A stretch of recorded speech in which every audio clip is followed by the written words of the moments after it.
Hello there. Welcome to this week's episode of The Inquisition with special guests Siegestudios. We'll be starting shortly. Remember, folks, orange brushes. Brushes that are orange that you can paint stuff with. Cheap prices. Inquisition at checkout, 10% off. Free delivery in the UK. Bish bash bosh. Can't you beat that? Like, for 3 brushes, 5 brushes, cheap as chips. Cheap as chips. I hope you are all well this Wednesday. We've all survived Storm Owen, something. I know there's still people on island with no electricity further down south, so hopefully they'll get their electricity back before February, but they've been told that it might be the first week of February before they get any of their electricity back. If you've got any questions for tonight's guests, don't hesitate to throw them in the chat. We will get to them at some point once we go off on our mad tangents that we do. So we're just waiting for James to join us from Siegestudios, and as well we're going to see how late Casey's going to be this week, because Casey, as we all know, loves to arrive about 40 minutes after the guest has arrived. And speaking of the devil, he's actually on time. Usual with the wee fella getting him to bed. See, swimming tires them out, bench, weekly wash as well. 2 in 1. 2 in 1. I'm in the middle of undoing a bed, so I need to finish doing this, and I've got 2 bars to do. Good evening, everyone. How are we doing? Right, Mac, how you doing? Hello to the Travelling Tabletop and War Painted Paint. Warp Tainted Paint, even. No, you're fine. All right, Starcase Paints Miniatures. Hope you're well, pal. Well, wave to your bench, because why not? And there's Siegestudios there. They've just came in, so send them up. You need even Mike. That's fine. Is that wardrobe orange? This is my son's room at the moment. It's got an orange. My son has delightful tasting colours. It's got an orange wall, a green ceiling, and a yellow wall. I mean, why It's not? a weird. Thanks for joining us, James. Thanks very much for joining us tonight. Hope you're well. Yeah, no, good. Thank you. Thank you for having me. How are you? We're all good, man. Casey is in the middle of building a bed by the looks of it, because he likes to do these sort of things. It was either that or he arrived about 4 hours late. To be honest, fine. That's what it's I'm actually disassembling a bed, and I've got 2 more screws to do, so I'll be with you properly in just a moment. No, that's totally fine. I said I know the pains of IKEA, so don't worry, it's fine. That in itself is a hobby in itself. So yeah. It is actually IKEA as well. It's a pain in the arse. It's almost like I knew. Yeah. Currently, my partner is serving as my tripod, standing there holding my phone for me. So no, that's fine. She's the unsung hero this week. No stress. So we might as well just dive into it and just start getting right into it. So the first question that we ask absolutely everybody, regardless of if you've been on before, if you haven't, what age were you when you first started? What maniac got you into it, and what was the first thing that you painted? So I actually got into like FX and stuff before I got into like Warhammer. I actually got my grandfather got me into Warhammer at a very early age. So sort of like, my grandfather got me into FX kits at a very early age. So probably like 6, 7, I took interest. He was like very much into like FX and like sort of models and things like that. So that's kind of how I got into like models and stuff. But then I didn't discover Warhammer until like 9. So I was 9 years old. So yeah, it was 9. And first actual model, like just as a kid, like my own model was a Matchbox aircraft Hadley Page. So that's what it was. And then my first Warhammer was actually it was a bag from a charity shop. So there was just like loads of stuff in there. There was some Epic, a couple of Space Marines, things like that. So it was quite varied, like my first actual models, but like models that I bought, the red box Space Marine Tactical Squad 2nd edition, so the one that had the Blood Angels on the front of it, and that, I think that was one of my first boxes, and a box of Metal Mordians was my first other box of models. So yeah, so those they were kind of my gateway models into sort of 40k at a very young age. And did you? I mean, we are quite aged now compared to the youngsters that are getting into it. So you would have been about for like Hero Quest and Space Crusade. Did you dabble in that as a kid as well? I didn't get to, so I didn't see Space Crusade until I was probably around about 13, 14. I kind of missed all the M bit because all the sort of like Hero Quest and the other one, they were published by MB Games, I think it was. And I remember seeing them, but I wasn't. This is how I'm going to show my age now. But I remember seeing like the second edition box in the Argos catalogue when I was a kid. So that's and I think Hero Quest and the other ones were still in there as well. So yeah. Yeah, I mean, I was a big Hero Quest kid when I was young. I'm in like my mid-40s. I know I don't look 40, but unfortunately I am. And I had all the expansion packs, and I also had a game which I think I was probably the only person in the UK that had, was called Battle Masters. Don't remember that. You ever? It was like a big, massive. It was kind of like old Hammer, old Warhammer. So it had like the Arrowmen of Kislev and the Bowmen of whatever they were called and all that. It was basically just like this. It was bigger than a Subbuteo boat. Wow, yeah. It basically took up your entire bedroom floor. It was brilliant. Heard of that? No, I haven't heard of that one. I'll have to look at that into that because I don't remember. I love retro stuff. Like retro stuff is like one of my favorite things. So like I don't remember that. But I'm sure if I do a Google search, I'll probably know the cover art or something like that. 100%. But, yeah. Like Yeah. it was basically like you had like a big fort in the middle, and like you had like ratmen, like ratlins and horse and like wolves and all that sort of kind of like classic old Hammer. Yeah. With Knights of Kislev and the longbowmen of this and that and like other stuff. So when you were like, I get into Airfix as well. I think it was like a kind of grandson thing, was like building the planes, and you were just basically the glue holder. That was your job, was to hold the glue and try not to get out your face in the fumes, because the glue back then was mentally strong. Yeah, no, definitely. 100%. Yeah, I was definitely the glue holder back then when my granddad was doing stuff. But I managed to. I think I built my first Spitfire when I was like 8 or 9. I think it was 7, 8 or 9, something like that. I think you have to forgive me. I don't remember obviously exactly, but yeah, I think it was around about 7 or 8 that I built my first Spitfire. So that was, I was hooked on models ever since then. So yeah, I loved it, and obviously discovered 40k and or discovered Warhammer and. Yeah, kind of never looked back. Airfix kind of, to use a pun, Airfix went out the window. So, so yeah. I've started seeing them back in Lidl and Aldi now. Airfix kits are starting to make a comeback now. So they are really good. Yeah, it's good to see them back because, like I said, I think that they've always been around, but they do sort of like peak and trough a little bit. But it's good to see that they're kind of making a bit of resurgence as well. 100%. And so like you would have. A lot of people we've had on, they always have like a kind of break, right? They start doing the hobby till about the age of 15, 16 when they find like women and alcohol, and then they take a break, and then they come back to it when they're like 18, 19. Did you have that break yourself? I did, yeah. So I when I was in secondary school, I got really into sort of like metal and like music and things like that. Started obviously going out with friends at a young age, obviously to gigs like locally here in Essex and things, and like and I had a big gap actually. So I was probably from the age of like 17 to 20, I think 17 to 23. So 16, 17 to 23. So I had quite a big gap. And then I was in bands and stuff. So that was quite fun. But that all came to an end, obviously, as it naturally does, unless you sort of make it massive or whatever. And then went in my loft, found my Warhammer, and didn't look back. So yeah, yeah, that's kind of how that happened. So that's actually, I'm unmuted now, great. That's actually quite interesting that you kept a hold of stuff in your loft, because a lot of people that we spoke to have had to start again.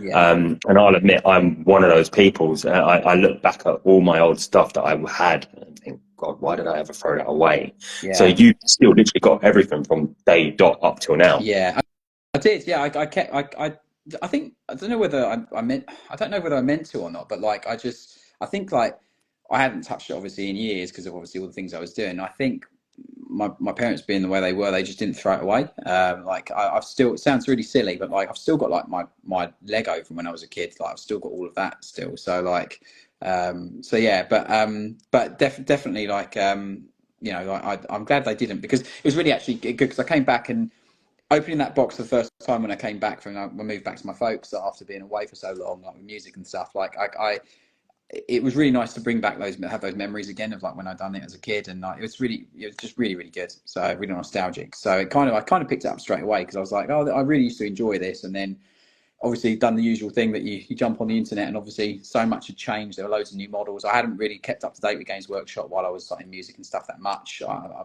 read the occasional White Dwarf or whatever, like, you know, but I wasn't like following it as gospelly as I was when I was a kid, or obviously as I do now. But yeah, that was quite interesting. That was quite sort of interesting to sort of get it all out of the loft and then get back into it. So yeah, it's quite an experience, which is good. Something that we always ask when someone's been in the hobby for a long time, especially when it comes to like the Games Workshop stuff as well. I know you've probably covered this before, but that's all right. How much do you think, detail-wise, obviously, that we've gotten when you think of like the old second edition white metal Marines that were just bare bones compared to now where we're at, where they've all got the different pouches, different accessories and everything? Do you feel that the increased detail is an extra challenge? Do you think it's something that's good that they've advanced with the technology, or do you think it's a negative thing for the people starting out that they've got to do so much extra little bits? That's a really, really good question. So second edition, you're quite right. All the models came with like stock stuff. Obviously, all the metal models. The plastics back then as well. Like some of them had molded pouches, molded grenades. So the second ed tactical box that I bought was essentially the second edition squad from the main core box that had just been repackaged in a small red box. That's the first one. Every other box that I had then was metal, so they were obviously just single piece casts. But even the plastics back then, they didn't really have too much on them. They had like a holster, maybe a grenade on the sergeant, something like that. And it tended to be that the metals, the characters or the extra sergeants or the extra special weapons that you could add to those units would typically have more details and gear on them, etc. The third ed, I think it was like third edition was when the first plastic tactical squad that was multi-part came out. And immediately when that came out, there were like extra options on those sprues. So you had obviously like grenades, you had like an all specs, you had other bits and bobs which you could start sticking onto the models. They weren't like they are now, where they're kind of molded perfectly, so they'll fit on like the belt or fit on like the leg or things like that. So there was a little bit of play with them. Sometimes you had to bend like the pouches slightly and stuff like that.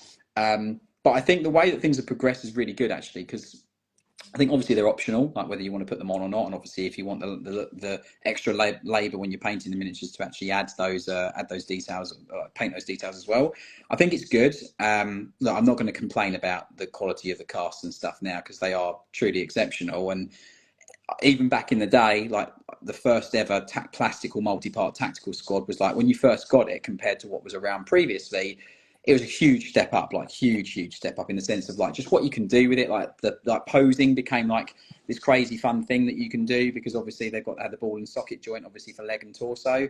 And yeah, like I think the progression has been really good. I think ultimately, like the new Primaris models, if you want them quite basic, like it's very easy to have them as stock and very basic, and not put all that extra detail and readability and information on them. But then if you do have that interest, then you're kind of spoiled nowadays for sort of like extra things that you can put onto the models and stuff. So yeah, I think in general, like I love the new models a lot. But I don't miss the old ones, because I think the new ones are really good. There is a lot of nostalgia in it for me. I think the most recent TAC Squad box, as in the one that's still in production now, is undoubtedly the best one in my opinion that they've released. I love the current tactical box, for however long it stays around for. But yeah, it's one of my favorite kits, I think. So like, obviously, what did you do then before when you finished? You said you were doing music, so is that something that you did as a full-time job then when you finished? Yeah. So I was in a few signed bands, so I toured quite a bit. I played all over UK and Europe and stuff like that. So I played quite a few different places in a couple of bands. So that was fun. I mean, I was kind of like semi-professional. I'd work a job, quit, go on tour for a long time, come back, get a job, quit, get some money, go on tour. Like, so it was kind of like a bit like that. So like maybe 4 months on, 2 months off, 4 months on, like something like that. So it was quite in depth, which was good. It was fun, but like it's never going to last forever, and although we were signed, it's not like we were touring all over the place and stuff like that. It was So yeah. And then you went back and you found your amazing. Did you start painting right away then, or did you think when you were starting to paint, I could actually make a living out of this? Is that something that you kind of I thought kind of about? fell into it. So I kind of fell into it a little bit, being honest.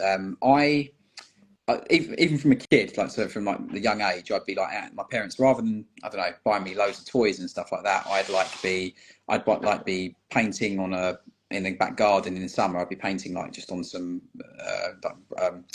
wallpaper, some blank wallpaper. That's what I've got. I used to roll that out, and I'd be sitting quite happily in the garden painting. So I've always kind of painted and stuff. So I came back from music, and obviously when I finished, and as I said, got my Warhammer out, and I started painting straight away. But because I've obviously been in music and always tried to be creative and things, like I think I just started recording videos for myself of like how I would convert something, or how I would like paint something or whatever, and I just used to stick them on YouTube. Just I tried to start a bit of a YouTube channel just to sort of like have somewhere to document me getting back into it and trying painting again and all those things.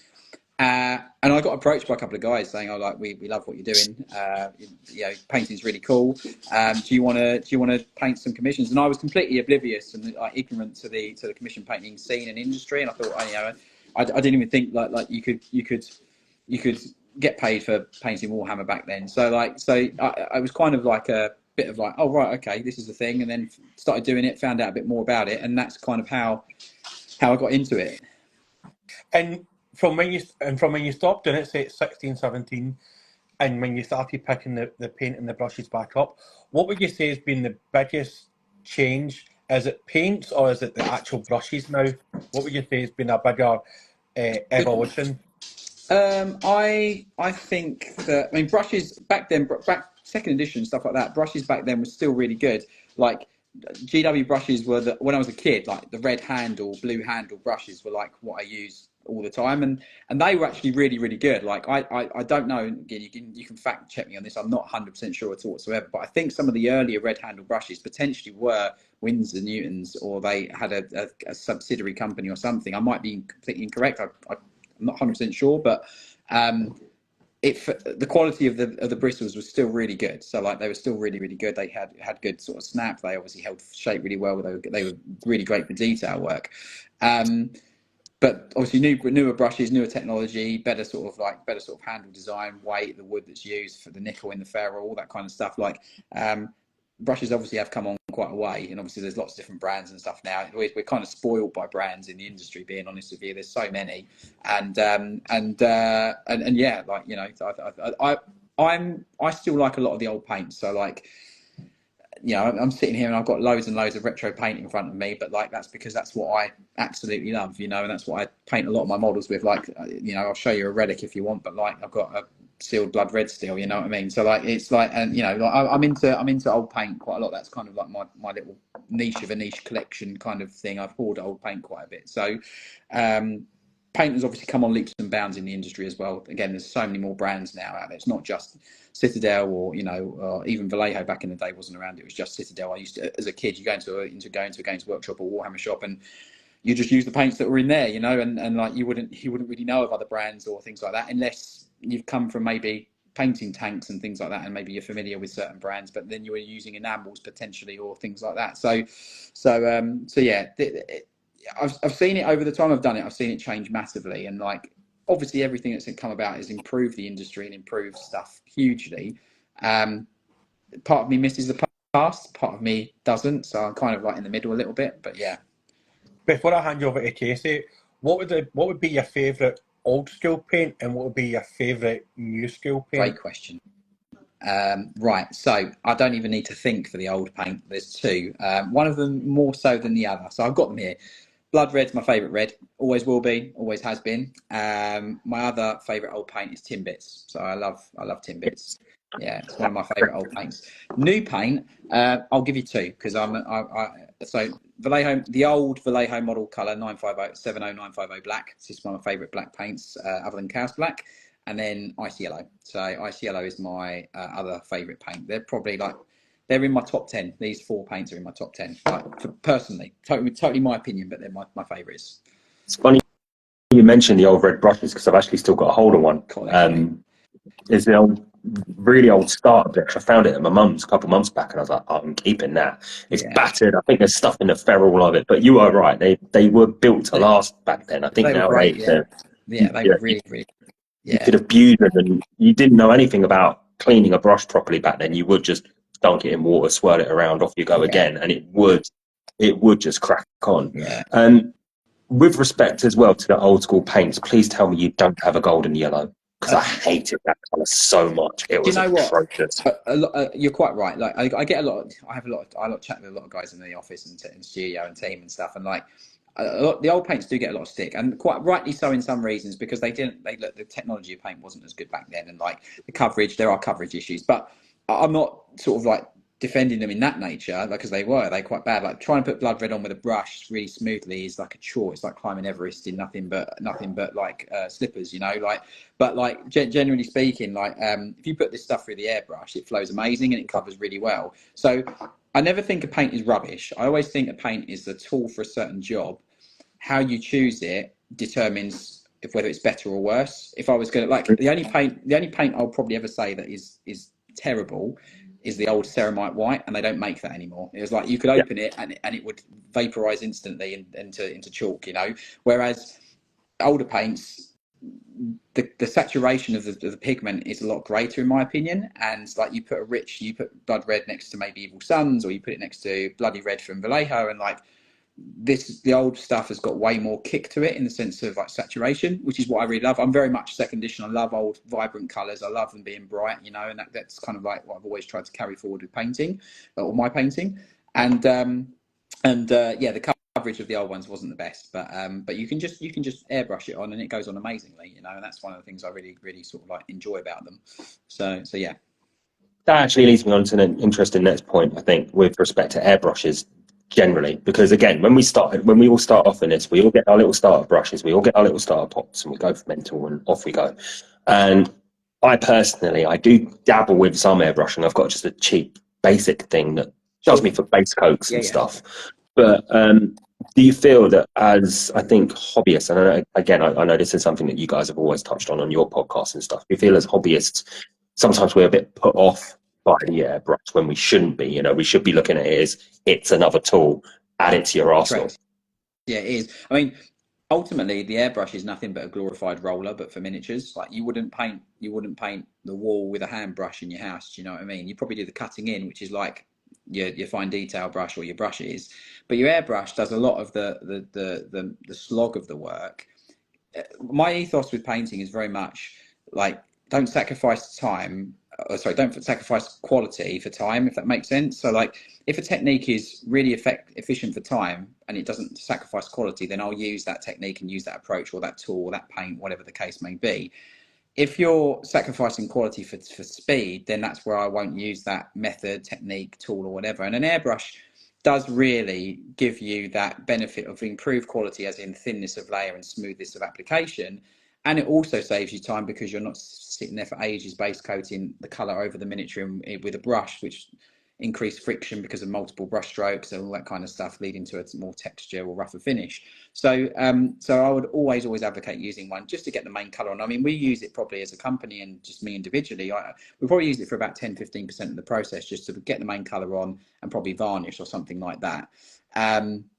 That's pretty much what we use it for. But I think there's an acronym that I always use, which is the word fear itself. So I break it down to false expectations appearing real. Your false expectations of the mistakes, the problems, the issues that you have with it, the trepidation of using it, or the challenge that you feel of using it, is actually the thing that's stopping you from picking it up and having a go with it. You could just run water with a bit of an ink in it, like a tiny bit of ink, put water into it, get a bit of paper, and just practice doing dots, lines, create smooth transitions, all that kind of stuff, with no fear or worry of making a mistake. We all get super excited. I know I did when I first got one. I bought an airbrush, put some paint in it, got a model that I really liked, used the airbrush on it, created a huge splat as if been hit by a cream pie or something like that, or pastry or something. And then I was like, oh, I've ruined the model, if that makes sense. So dialing that back, that excitement, and just translating that onto a bit of paper and developing the control and the trigger control and the airbrush is what will really mitigate the fear of, oh, I'm going to make a mistake, I'm going to do something wrong. If you remove the boundaries of things that are going to create issues, you can just enjoy it and learn how to use it and master it, if that makes sense. Oh, that's great. We do have a couple of questions in the chat that I'm just going to go back to, because we do like a bit of interaction when we get it. So I'll go back to the first question that was actually asked by our sponsors. Orange brushes. Here we go. I've got a collection there. Got to get them in there somehow. But they asked, going back to your music, what bands are you listening to at the moment? So my music taste is, so when I was in bands, I was only listening to like metal and hardcore bands. That's all I used to listen to. As I got out of that, I just, because I used to go to gigs and I was surrounded, you were in the van going on tours or going to gigs, and you're listening to that kind of music, you're playing that kind of music, you're around that kind of music. I kind of got flooded by it and just completely like encapsulated by it. So when I stopped and I wasn't doing that anymore, I would listen to everything, like absolutely all types of music, but really now the sort of stuff that I listen to music wise and band wise, I listen to a lot of like just film scores. I listen to a lot of like there's a really good atmospheric kind of ambient music chap called Adam Dodson that I listen to. I listen to a lot of his stuff. I listen to completely the opposite stuff to I don't really listen to metal and hardcore that much anymore. Like there are bands I still love, don't get me wrong, and I'll put them on their album and I'll be like, all the nostalgia of all the past will be there. But yeah, now it's a lot more chilled than sort of like 200 BPM metalcore and stuff like that. Do you know what I mean? It's But I still have the odd band to listen to. Like I like bands like Deftones. I listen to like Parkway Drive. I like only a couple of the early albums, not the older stuff. I listen to all manner of Maiden. I still love Maiden, even though they're like not a modernish kind of band. Obviously, been around a long time. I like a lot of Maiden records. So like, there's loads of stuff that I still listen to, but mainly atmospheric, ambient, and chilled stuff, and a lot of film scores is kind of what I listen to now.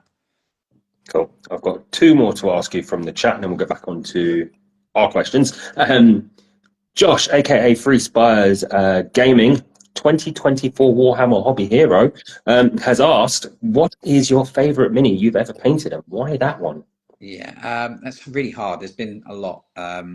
Probably my God, that's hard. Probably my Primaris Dante model is probably one of my favourites I painted. Yeah, probably. Like I'm a huge Blood Angels fanboy, and that model for me is one that I just love the character, love everything about the character, and it's just something that when the new model came out, I just wanted to paint it as soon as I get hold of it. So yeah, that's my model.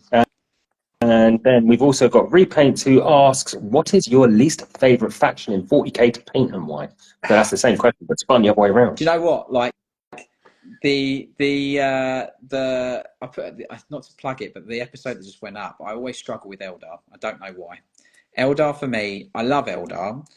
It's a love-hate relationship. I love them, but I've always every Eldar model I've painted I've always been pushed and found it a challenge, just because of like I see Eldar like armor as like more difficult power armor because it has a lot more natural shapes rather than hard blocky edges and things like that. So I find Eldar probably one of the most challenging but also enjoyable once complete. It's a love-hate kind of thing. So yeah. Cool. I do have one more question, and I'll pass back on to Dunk there. You touched on when we were obviously talking about the airbrushing there, you as an individual painter and you as your company painter. Yeah. We get a lot of guys coming on here who have hobbying as side hustles, and it's not their main thing.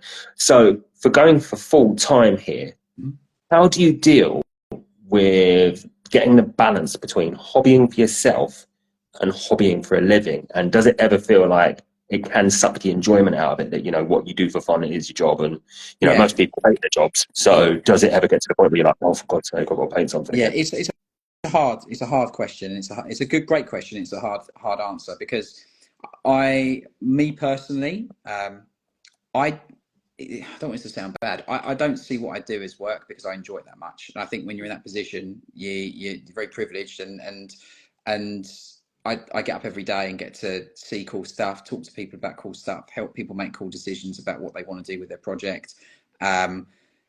I get to hear crazy things that people want to create. Like we just recently put up like a custom service model, which is like Angron, but like a Night Lord version, for example. So like there's like I get to talk about these awesome things every day. But it like, you know, going back to, you know, like when I went from like my full-time job into doing Siege, it was a huge thing, like leaving what I'd done previously and like and getting into like painting full time and obviously doing Siege full time.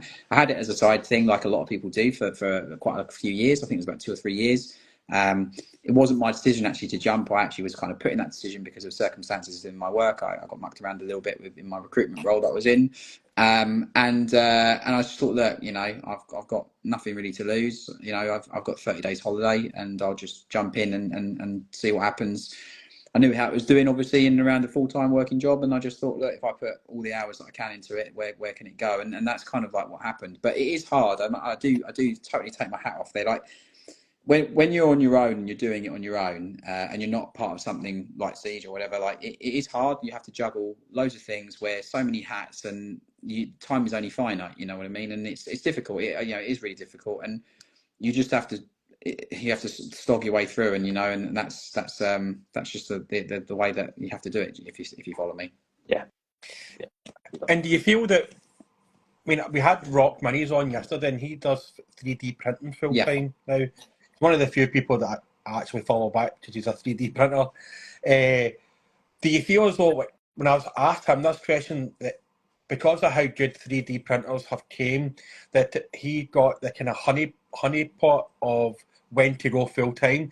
Obviously, when you started up Siege in like 2013, do you feel as though with the advent of the internet was starting to really take off in like YouTube and that, do you feel with the quality of the paints and the brushes that you got in it the right time, because there was very little about it that time? Yeah, I mean, you're quite right. Like, I think back in 2013, I mean, look, I'm very lucky to have been around in the industry for as long as we have, which is this year is our 12th year as a company, and the industry has changed so much in that decade, over a decade, that obviously I've been involved within it and seen it. When I started, I mean, there were like companies like us, I suppose, obviously back then, but some of them aren't around anymore. Some of them are still around, but they're obviously not as prevalent and things like that. But all it is that, like, I think it's, do you know, one of the hardest things is consistency. I think that's one of the hardest things. And I think, like, it totally depends on the individual, but like consistency is something that you really have to work on every day. It's like going around and tightening all the bolts and reviewing stuff every single day as a chore. And I think that's probably one of the things, we're going nodding back to your earlier question, like one of the hardest things is that consistency and that maintenance. Like that's the thing which is actually the difficult thing, that when you've got all these other things going on in life, you've got kids, you've got family, you've got pets, you've got work around the side hustle, or you've got all these other things. That's the thing that actually makes it really difficult. It's that consistency and like consistent working, if that makes sense, you know. So, and that's the hard thing. So yeah. I mean, it must be so weird as well, like taking that full time jump, because we've had like other people, and we had Mediocre Hobbies who used to work for Games Workshop, and then he was told, like, well, you can't do your YouTube and your Twitch and work for us at the same time. I know you were saying that you were kind of pushed into it. Do you feel as though if you didn't have that push, like kind of like the way Mediocres felt as though he was kind of pushed to go Twitch full time, do you feel as though if you never went full time when you were kind of forced into doing it, that Siege wouldn't be around today and you'd have been left where you were? Yeah, I think you're right, you know, and I'll say that. I've said it before in previous chats and things like that, but I'll say it again. Like my director, that when I gave my notice, because long story short, I was mucked around for my end of year bonus in recruitment, and I lost my mortgage. I'll just be honest about it. I had like two options, which is either go and get another job, or just give this, you know, throw caution to the wind and just try and see what happens. But when I left, like it was on a Friday, on the Monday, on the team meeting, he turned around to the whole entire office and the whole company and said, "Oh, James has gone off to paint toy soldiers for a living." And I heard of that through one of my friends that worked still in the company. And I think that just hearing that gave me the biggest fuel to just be like, I'm going to prove you wrong, and I'm going to make you eat your words later on in life, hopefully, whatever the case may be. And that was something that I think if I didn't have that, I don't know if I would have pushed me as hard as I've always done things as best as possible, even in bands and all this kind of stuff. But like, I think that I needed that extra push in a really weird kind of way to make it give me the drive, even more of the drive that I've got already, if that makes sense. So yeah. And when you started up Siegestudios, and I know you were part and parcel helping up Artis Opus as well. Yeah. Was that done like simultaneously, or did that come a wee bit further down the line and you went, you know, we could actually do our own brushes here and see where it goes? So yeah, I'm thank you for mentioning that, because it is something else that I've done in the industry, which a lot of time has passed since I obviously left. So I sold my part of the business a couple of years ago, but essentially I approached the guys from Element at that time and I said, look, I've got this idea. I'd love to produce a range of, because I've been loads of hobby stocks. I've been obviously in the industry for quite a few years up until the point. Obviously, AO started in 2017.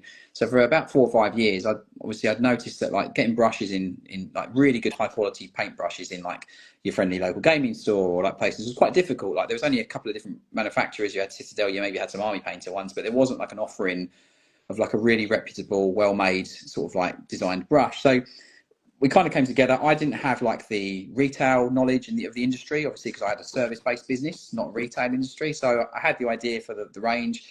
AO, actually, the name Artis Opus is actually my middle name and last name. So my middle name's Anthony, my last name's Otero. So like AO comes from that. I basically, the AO means a work of art in Latin. That's what Artis Opus means. And I wanted to produce a range of brushes that you can go into a local gaming store, pick up with confidence, because you know that the brand is there and the quality is there. And I spent a year developing Series S, like the weight of the handle, the pack feel of the head, the weight of the nickel, like the length of the ferrule, the thickness of the handle, like the balance of the brush, all that kind of stuff was put into it, as in the design of the brushes. And it's really nice to see that the company has gone from strength to strength to strength to strength post obviously me leaving. And the thing I really like about the fact that obviously I was involved with that is that it's just really good to see that a lot of painters use it now, and it's a staple brush that people have like interest of, if that makes sense. So yeah, I'm really happy with obviously how it's continued in the industry. Yeah, like I mean, even though we are sponsored by Orange Brushes, and I know that they've sent you brushes to test out as well. Yeah. I think when you do get like a really expensive brush, and even with Orange Brushes, I'm scared of using them because I am terrible for for taking care of my brushes. Like I am absolutely brutal for like cleaning my brushes and all that sort of stuff, because it just I don't know, it just feels like I'm bad for looking after my brushes. And obviously brush care is an important thing. Yeah, it is. Yeah, it is 100%. Like ultimately, a paintbrush is the thing which translates your creativity and imagination onto a miniature. Like it's really important to take care of them. And like I always apply the 2/3 rule with a paintbrush. So like you have like the front 2/3 of the brush, which is the fun zone, and then the last third, which is close to the ferrule, is the danger zone or the no-go zone. So you know, and if you do have an old brush, like I've got an old, believe it or not, like this nylon brush that I've got here, this is actually a brush that I had when I was in year 5 at school, or year 6 at school, and it stayed with me all these many years, and it's a nylon one and it lasts forever. And this is literally the brush that I use to take paint out of the pot, put it on the palette, and then I use my good brushes to then just paint with. But I always use a brush that's just like the spade or the shovel to pick the paint out of the pot and put it on the palette. And as long as you do that, because so many of us so many times get the brush and literally just open the pot and go, oh yeah, I'll just put that in there. Oh, I'll put paint's a bit lower, a bit higher than I thought it was in the pot, and then you end up giving the brush a shampoo. Do you know what I mean? So like with paint, so it's I'd always recommend like a brush just to transfer paint onto the palette from your paint pots. It's actually funny. I listened to you saying that 2/3 rule earlier on today when I was going back over some of your old episodes of your podcast and stuff. And it's actually a rule I apply to life in a lot of things at the first 2/3. Don't dabble with the last third. But anyway, that's that dead joke aside. With respect to Siege, obviously we've mentioned Siege and Artis Opus going along, but obviously now looking at your company, you've got your converting service where you're taking just one model and turn it into something completely unique. You've got the different levels of that you've got for your minis as part of the Siege brand, and then also you've got your Warrior Workshop as well. Yeah. So you've got quite a lot going on there. Does it ever feel like you're spinning way too many plates at one time? Yeah, like all I would say is this: like Siege is way more than just me. I come from a work history of being very singular in my work when I was in recruitment, and I was very sort of like set with that.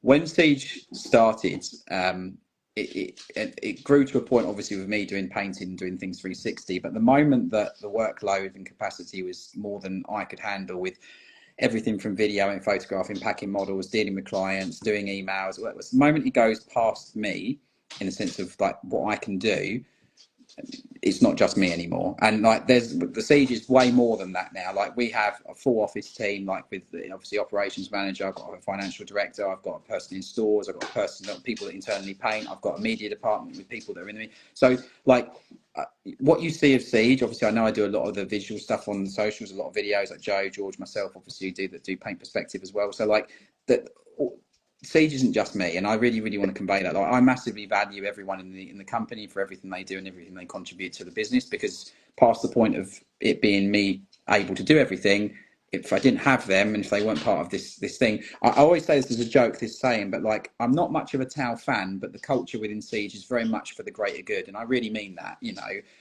is. That's the kind of thing that we have as a business, and there are obviously all those brands you said. So you've got Custom Service, you've got Warrior Workshop, you've got obviously Siege core levels, which are obviously bronze to platinum. There's a lot going on. Like as the company's grown and grown and grown and grown, and as things have progressed, and we're obviously reviewing stuff every year, every couple of months with our processes, procedures, and all the things we do. Like it's so much more. Like, I never thought it'd get to where it is, being frank, and it is crazy. But I think it's really important to stay grounded and not just be that person that's like, do you know who the hell I am or anything like that. I can't stand that stuff. I really can't. Which is why I try and I still think of Siege as this thing that started in a flat above the chemist, and I'll never forget that. Like that's where it started, and to see where it's come to now is just crazy. Being frank. Why did you call why did you call yourself Siege Studios? Good question. Yeah. I used to be signed to a record label called Siege of Amida Records. I don't know if Jamie will ever watch this, but Jamie was like the owner of the record label, and I really like the name Siege. Like and the thing is like when I started Siege, I designed the logo in about like 5 minutes on Photoshop when I was in one of my past jobs leaving, because I knew I was going to start a painting company, and the S, obviously the double S was quite cool. Like I thought as a logo, and then obviously the cross brushes. It doesn't just the cross brushes kind of work, but as a little segue, I live a lifestyle choice from my hardcore band music days called straight edge, which is like no drink, no drugs, no promiscuity. That's kind of like my sort of like culture that I live, if that makes sense, from my music days. And the X, letter 24, like the X is a prevalent symbol of that subculture of the hardcore music scene, for sort of straight edge individuals. So I kind of combined like that kind of like thing from my music days with also the name Siege Studios, and I took Siege, the first word of Siege of Amida Records, and I thought Siege was fitting for Warhammer. So like it kind of all came to unison together, and yeah, I like things that roll off the tongue quite easily and that you can abbreviate by saying one name of it, etc. So yeah, there was that's kind of where it came from. Yeah, but I suppose you can't call yourselves the SS, because that's got different connotations altogether. Yeah, that would be yeah, definitely. Yeah. I wondered how long it'd take you to make that joke, Punk. I really did. Unpredictable. What can I say? So, going back to obviously feature the company and how it's grown and developed, do you really feel that your previous history of being in employment has really sort of helped you identify the talent that you're after and help you pick the right people to grow? Yeah. So I worked in recruitment on and off for 11 years. So I essentially I worked in recruitment while I was doing like just local band kind of stuff. I was a recruitment consultant. Things got really serious in music, and then I took a couple of maternity cover contracts and would do the odd bit here and there with different companies, etc. I did a bit of like freelance recruitment for a couple of companies and things like that. And then obviously musical stopped, and I came back to recruitment, and I worked for 3 years in recruitment before I jumped full time to Siege after what happened. But yeah, definitely, like when you're recruitment, if anyone doesn't know the industry or the line of work, obviously you're dealing with people every day, you're dealing with clients, you're dealing with obviously candidates, you're looking at CVs, you're obviously looking at work history, you're looking at obviously different qualifications, all that kind of stuff. So it is very helpful. Obviously we're recruiting internally for the office, recruiting for obviously painters, headhunting painters, all that kind of stuff. It is something that is my day-to-day go-to. I've done it for 11 years, and all it really was like when I was in recruitment, I was looking for, like, obviously I worked in mechanical and electrical engineering and freight forwarding, and I'd look for specific criteria, like fire and security. I'd look for specific qualifications with like systems and that kind of stuff. And really it's just molding that kind of like ethos of looking for people, but overlaying it with painting and like looking at how they paint, you know, the consistency, the quality, like the refinement, all those kind of things. So it doesn't really differ too much, but yeah, a lot of the skills were transferable. And essentially in recruitment, you're not working as part of a team. Your desk is your desk and is your business. Like, it was very competitive. Like, I used to, a lot of the guys in the office used to do this. Some of them didn't, to their peril, but like, I used to like have a clear desk policy. So I'd go home at the end of the day and like my computer would be there, but none of my folders, none of my CVs, they'd be locked in my drawers, and that key would come home with me every night so that no one could see my CVs. Like, it's very dog eat dog, you know, dog eat dog. And like, that's kind of like what I was used to day in, day out for 11 years. So it kind of translated really well. Siege has got a lot of recruitment practices involved within it, as in the, like, for essentially the way that we work as a company, and we've overlaid it with doing what we do, which is commission painting. So yeah. What was, right, so obviously you did recruitment and then you set up your own company. What was the biggest lesson you learned hiring people that you didn't realise was actually an important thing when you were recruiting people for a company? That's a great question. Yeah, because I'd recruit people in recruitment and I'd do the front end stuff and not see how they got on in the role, if that makes sense. You know, and obviously in recruitment, you're sitting there going, I hope they last 3-6 months, and then you get obviously you get the retain, you get the fee for obviously them lasting their probation period. So yeah, like the thing I think I learned is that, like, I'd see stuff on paper in CVs that either wasn't there when the person started the job, or there was stuff that wasn't presented on the CV because the person hasn't put it. And then in reality, when they're in the role, you discover that they've got that attribute or skill set, if that makes sense. And I think that's one of the really enlightening things. You get to, I'd always learn people at face value based off of a couple of phone calls and a CV, but I didn't do the back end learning of them when they're actually in the role. And I think that's one of the things that when you talk to somebody about an opportunity, you see, and then this side of it, you get to see them come into their bring to the table with their skill set, or their ability, or what they're like, and you know, whether they work out or they don't, you get to see a different side of them to what I'd seen every day in, day out when I was in recruitment, if that makes sense. I've got a follow-on question to that. Sorry, don't jump in with my one before I forget it. I think what I've sort of been interested in is every now and again you do see on your socials, on your website, that you do open up recruitment. You are always looking for new painters to come in. I know my team in work at the moment is recruiting for a position. We've had to weed 300 applicants down to 50. Yeah. So how does that, from your side of things, work? Because I imagine you've got so many people out there that are amazing painters. You probably got a couple of shysters like myself that will just paint something for a bit of a laugh and send it in and be like, recruit me on this. But you know, you've probably got to have, given how niche we are and how many people are good at this, hundreds upon thousands of applicants. What do you sort of look for when you're sort of weeding that all down? What's your sort of process on that? Kind of two-sided, like I was saying, like a portfolio is always important, because a portfolio will determine obviously like the consistency that people can paint, the standard that people can paint, the refinement that people can paint. I always get asked, like, why do you ask for a CV? It's painting miniatures, but the thing is, like, a CV shows a lot about a person that a paintbrush doesn't show. Does that make sense?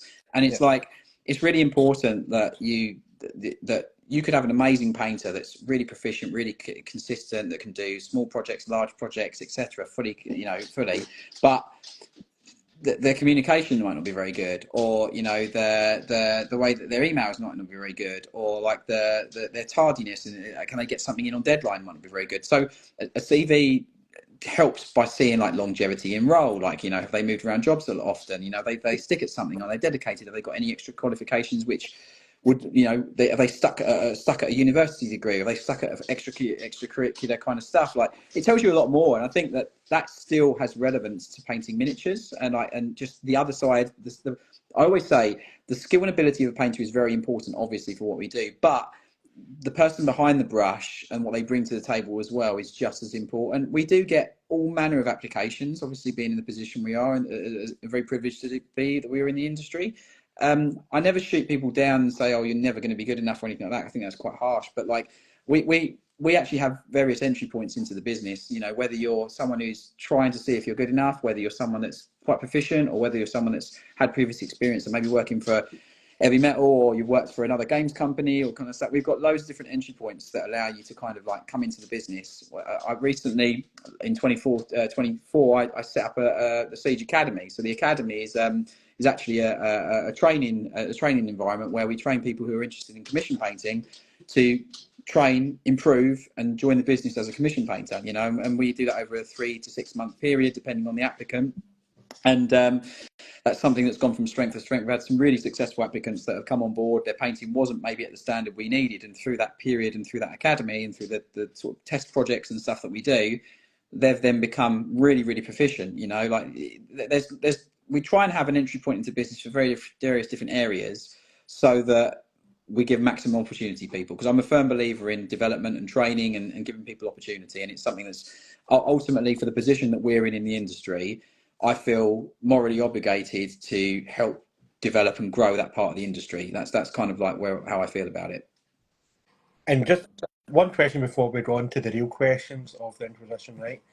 How did lockdown affect you? Because I take it you're all in an office and you all sit and kind of like you paint round. How did lockdown affect you, work-wise? Because obviously we all get sent home to work from home, so there must have been a massive element in trust. And how, as somebody who appears like, from what I can see, you like to make sure that everything's getting done properly. Yeah. How did you quality control the stuff that was being sent out to the client or whatever when you were all working from home? Cool. Right. There's two bits to that, so I'll take them in order. Lockdown was when pandemic first hit. We obviously I had a team in the office at that point, and we were like, right, we don't know if this is the end. You know, we're going to have to be, you know, the 2 years or 3 years. We didn't know how long it was going to last, obviously, and ultimately, lockdown became like a NASA-sized rocket booster for the industry. It absolutely transformed it. You know, we saw huge growth as a company. People went in their loft. Like I had mine in my loft. They went in their shed, their garage. They found their Warhammer. They got back into it because they couldn't go out. You know, some people got dogs during lockdown, so they could go out. Obviously, against illegally could go out and all that kind of stuff. Some people, obviously, lots of people got into Warhammer, for example. So lockdown was. We thought at first it was going to kill the business. It didn't. We absolutely exploded and surged. We went through the greatest growth over those 2-3 years of absolute nightmare. It felt really bad, actually. And I do want to say this, like, I've got friends that have got restaurants. I've got friends that have got different businesses. I've got friends that are still in recruitment that went on to set up their own recruitment companies, all this kind of stuff. And like seeing them and keeping in touch with them and their businesses going through the floor because of the pandemic. And I'm here, like, I'm painting toy soldiers for a living, and we're not being dented by it. It was the craziest environment and craziest thing ever. Obviously, a lot of the team work from home. We've got a lot of team members that do work from home, and it's quite good. And I feel really proud to be able to say that we kept people in work and kept people like motivated and focused during probably one of the most difficult periods of recent times, if that makes sense. So it was really, really, really good to be able to do that for so many people in the company. The office side, we all had to work from home, obviously, and like that obviously made communication more difficult, more arduous. One of us was going in the office, wiping down everything, fully masked up, we'd wipe handles, wipe all this stuff, go in, do our day's work, then we'd clean everything before we went. Next person would go in the next day to do their thing.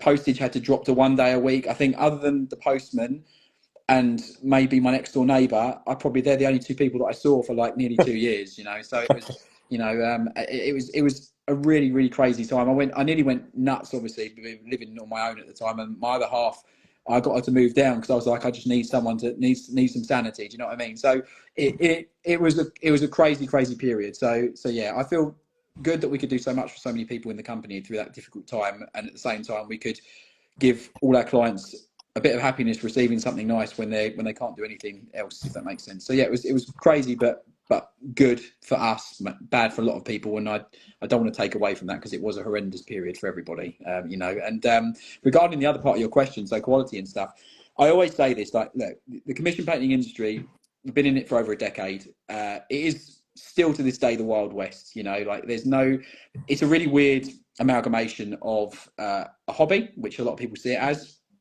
art, which is this thing that's not quantifiable by an overlaying set of criteria, and those two things going together really makes it quite hard to regulate. And because I come from an industry when I was in recruitment where you had plumbers, carpenters, electricians that all have governing bodies that regulate the quality of their work and what they do, I don't see any difference difference, and a lot of people won't agree with me on this, and that's fine. I don't mean to be controversial, but like, commission painting is a trade. When we do it to the level that we do it at, it's time and skill. It's a craft. We craft stuff from nothing, you know, and that's basically that's what we do as a business. I've always seen it that way since I started Siege, and wanted to value obviously the work and effort and the quality and the skill. But the problem with that is you can't regulate in the industry. I can't set up the governing body or guild of commission painters and say this is what it should be, because number one, it'd be very biased towards Siege, obviously, and secondly as well, I can't really enforce that because it is our hobby, etc. So externally, there's nothing I can do. Internally, however, that's a different question. I have in place within the company, we have over 100 painters that work for Siege, just to give you an idea on the size and scope of the business. Within that, we have set criterias for all of our levels. We have set criterias for certain aspects like cleaning and building and things like that. They are a quality standard. If the models do not meet that quality standard, as in the minimum or maximum execution, as in what is needed for it to quantify as bronze, silver, gold, warrior, whatever, it fails quality control. Okay, we do not let stuff go out to clients that it does not meet the internal regulated criteria of the business, which is how we regulate internally, and that is quite frankly what makes Siege different from a lot of companies and individuals in the industry. We are not someone trying to do it as a side thing. We are a proper commercial entity with office staff, offices, procedures, reviews, processes, quality control. Everything is done to that standard. And really, because of that, we self-regulate and make sure that we're delivering for clients consistently. So you can come back in 6, 12, 18, 24 months and get exactly the same without question because of all the processes and procedures which we have in place. And also with the number of team members that we have in place, doing it any other way is just not right in my mind, in my personal opinion. And I'll always say that as an opinion. There are lots of people doing it out there in various different ways, etc. You know, I just want a customer to be able to come back to us whenever they want and go, you done this for me, I want more, and I want it to be the same. And like, we guarantee that as a business, you know, that's what we do as a company, and that's how we operate. And that's what makes Siege what it is, along with all the other things that go on day to day behind the scenes. So you briefly touched that you've got a partner, right? So obviously came to a point when you started courting, as we'll use the old-fashioned word, courting her. And then there's obviously a point where she says, listen, let's go back to mine. Let's have a wee coffee.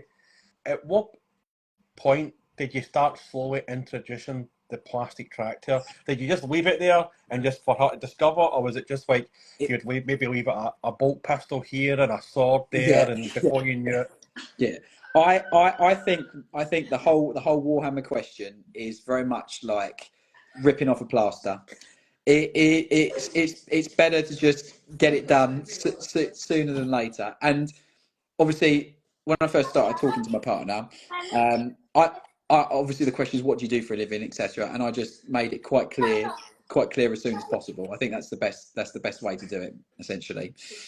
So funny enough, she works full time now for the business, you know, and knows more about models than I could possibly imagine. So I was quite dumbfounded the other day when she said that word bearers were a favourite legion.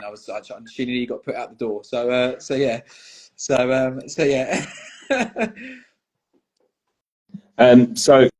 around this sort of time, as Duncan was sort of touching on, we start moving into the less sort of serious stuff. We like to get to know not just the person, what they like, what they don't like, but obviously you are more than your business, you're more than your hobby. Yeah. And I think that's something that when we do a lot of these chats and when you see a lot of these podcasts, people seem to forget, and everything is just hobby.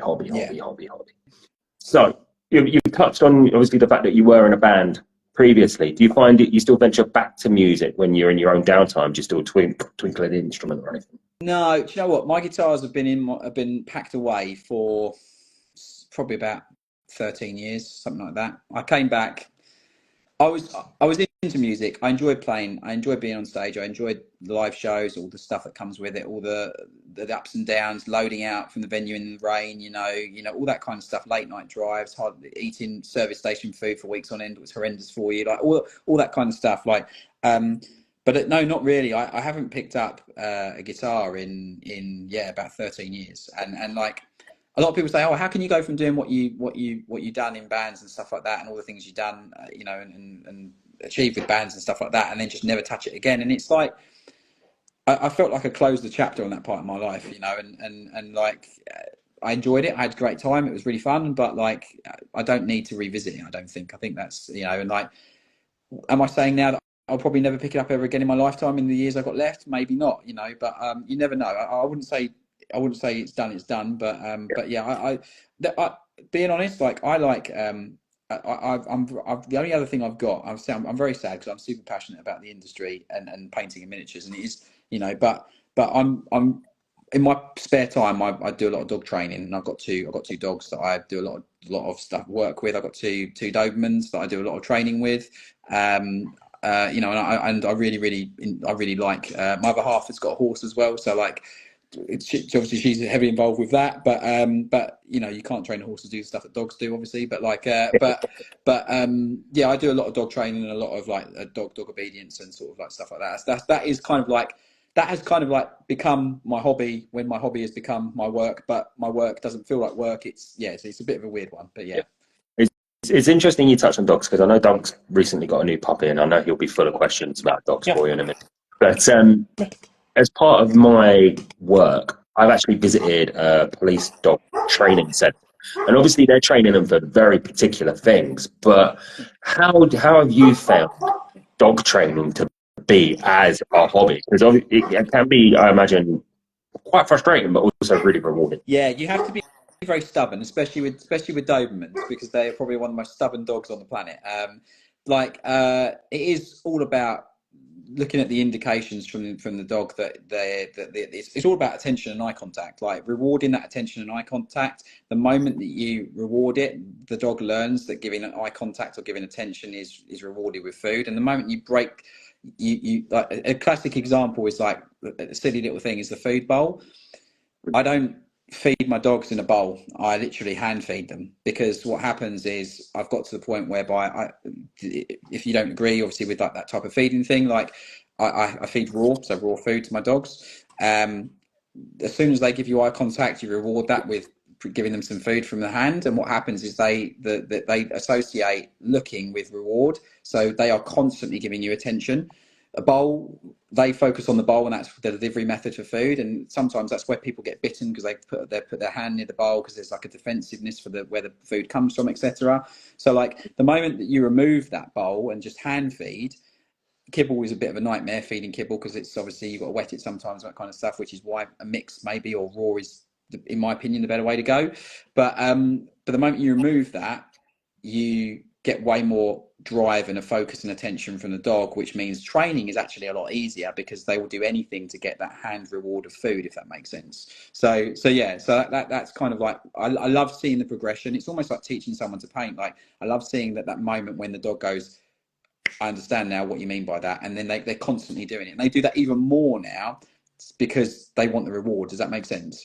So yeah, it's something I'm super into. I really love. I love dog training. Yeah. So Yeah, I mean, I've got 3 dogs. I've got a collie who's 4 this year. We got an Alsatian that we rescued from the ISPCA here in Ireland, and then we got a puppy 3 weeks ago. Don't know why, but we got a puppy. But I'm at the stage now, like I work at home, so when she has a nap and she wakes up, the first thing I do is take her out, because we discovered that she likes to eat the puppy pads, so we've got no puppy pads in the house, because there's literally no point, because if she'll get to a stage now in about 2 or 3 weeks where she can hold it all night. Yeah. And she sleeps with the other 2 dogs at night as well. So yeah, she's a live wire, but we love her. Like, did we ask the trust question? Not yet. Which one? I'll leave that to you. So I'm a large man. I used to be skinny, but now I'm quite large. I'm in my 40s. I apologise for disappearing there. My granddaughter came down. I know I don't look as though I should have a granddaughter. No, it's fine. It's fine. She wanted a charger for her pad, because pads. What would be your crisp of choice? Oh, that is a great question. So, if I was still in bands and I was eating junk food on the motorway at services, it's got to be a salt and vinegar pack of Discos. But as your metabolism gets a bit slower with the years passing, and you can't eat crisps as much because they don't disappear like they used to, I'd probably go. It's still gonna be salt and vinegar, but it's probably gonna be the what ones are they? I can't remember what they're called now. It's it's Seabrook Crispit. Oh yeah, Seabrook salt and vinegar all day long. yeah. So yeah. I hate distros. My wife loves distros. For That's the me, thing with the they're disco. flavourless and it's like eating cardboard. Yeah. Yeah. It's the taste at the bottom of the pack. That's the best bit. Yeah. If it doesn't burn your lips, then you know it's not good enough. You know what I mean? Exactly. So yeah. Well, I think like probably the most salt and vinegary like snack out there's probably Pringles. That, like they burn your. It's like eating. It's like getting hit with a xenomorph's blood. It just boils it inside of your mouth, and the line starts coming out of your mouth. So when you've had your Seabrook crisps, or back in the day you were having your distros, eating the cardboard. What do you like to wash it down with? Alcoholic if you like, but also non-alcoholic. What would be your drink of choice? Well, I haven't drunk. I'm 38 and I haven't drunk since I was 19. So if I was 19 or sub 19, I used to drink JD, or I used to drink, you'll laugh at me when I say this, my very first alcoholic drink when I was a kid was Bacardi Breezers, and I'm not proud of that. Nothing wrong with a breezer. As long as it was watermelon, you're I'm fine. going to tell you that now. I'm not proud of that. Did I just hear your missus just shutting the door as she left you there? Is that what it was? I think that the word bearer's effect has just kicked in. Yeah. But no, I do you know what? I'm going to be really boring. I'm sorry to say this. I'm going to be very boring. I actually like drinking sparkling water. Okay. But what I like doing is I like getting a lime or lemon, fresh lime or lemon, and squeezing the juice into the sparkling water. Like that for me it's so refreshing, especially in summer. And it's really good for you as well. So that's a very boring answer. Sorry, it's not. You know, you've got Bacardi Breezers at one end of the spectrum, and you've got naturally flavoured water at the other end. So yeah, sorry, that's boring. Yeah. Your missus is definitely going to leave you now. When you're doing your painting, what do you like to listen to in the background? Because like some people like to listen to the Inquisition podcast, which you can find on YouTube. There we go. But a lot of people listen to audiobooks, or they just some weirdos sit in absolute silence, like for some reason. Planning murders, probably. Yeah. What do you like to listen to in the background when you're painting yourself? Well, you asked me about music earlier. I really like listening to audiobooks. I listen to a lot of Black Library audiobooks, especially if I'm painting a specific faction. I'll tend to put one on that's relative to it, because I feel that it kind of like it gets me in the frame of mind of thinking about what I'm painting as well, if I've got that going on whilst I'm painting it. Audiobooks, as I mentioned, I listen to a lot of film scores, so I'll put on like a lot of Hans Zimmer. I always listen to sort of Hans Zimmer stuff, which I think is great. As I mentioned, Adam Dodson is an amazing atmospheric ambient sort of like guitar kind of guy. He's really, really cool. And then, yes, I'm going to admit it now. I do paint in silence sometimes as well. So yeah. Nothing wrong with it. It's absolutely fine. You have that moment just to forget the world. There's nothing going on. It's serenity, isn't it? It's bliss. It's bliss. Yeah, you're quite right. Yeah. So shut up, Doc. I know. But one of my last questions on personal stuff before Casey goes on his personal questions, right? When you mentioned audiobooks, right? Do you not find see when you're listening to I'm going back through the Siege of Terror books again, and then you're listening to Jonathan Keeble, because he's a brilliant one of the best audio, right? See when you then pick up another audiobook and it's like somebody else, like Davy Johnson, right? Do you feel like, who is this imposter? Why is Jonathan Keeble not narrating my life right now? He's like kind of like your man that does all the nature programs. Do you not feel he's mega? I relate him to like the David Attenborough. You think of like animal programs, and like if it's not David Attenborough narrating it, there's something wrong. Like, was he on holiday? Like when you hear it, I mean, obviously we've had Chris Tester on, who does audible books, and he's an absolutely brilliant guy. But when you hear it's not Jonathan Keeble, it's like, this is audible with David Johnson. You're like, who is this? Where was Jonathan Keeble? What was he doing? Yeah. It wasn't important enough that he couldn't read this book to me. Yeah, I do. I think he is absolutely amazing. I think his voice is synonymous with so many great books that have been obviously translated to audiobooks. I love Jonathan Keeble's narrations and all the books that he does. But yeah, you're quite right. When you have a different person doing it, it does feel a bit odd sometimes. So yeah. So something else I saw on your channels today, and it's something that I touch on as well because I do it. But the trailer for the new Star Ice has dropped. Obviously, you've done a reaction video to that. You did one as well. I was doing a reaction video. I just want to caveat. I was not unaware I was being filmed at the time. I probably wouldn't have used so many expletives. That never holds up in court. That never holds up in court, by the way. Yeah. Yeah, I didn't know. I probably wouldn't have used as many expletives if I knew I was being recorded. Being frank, but no, yeah, yeah. I mean, look, we're in for an absolute treat. I actually discovered following reading. I was so excited when I saw the Walcom article. I neglected to read the small print, which said that those things that are in the video are not actually what the episode or what is going to be done. So I guess my hype for the video is a little bit biased towards the fact that there's certain stuff in that video that I like went absolutely atomic over, most namely the Blood Angel aspect of the video. But look, ultimately we're getting some amazing new sort of like videos and films or like I say films and shorts and things like that.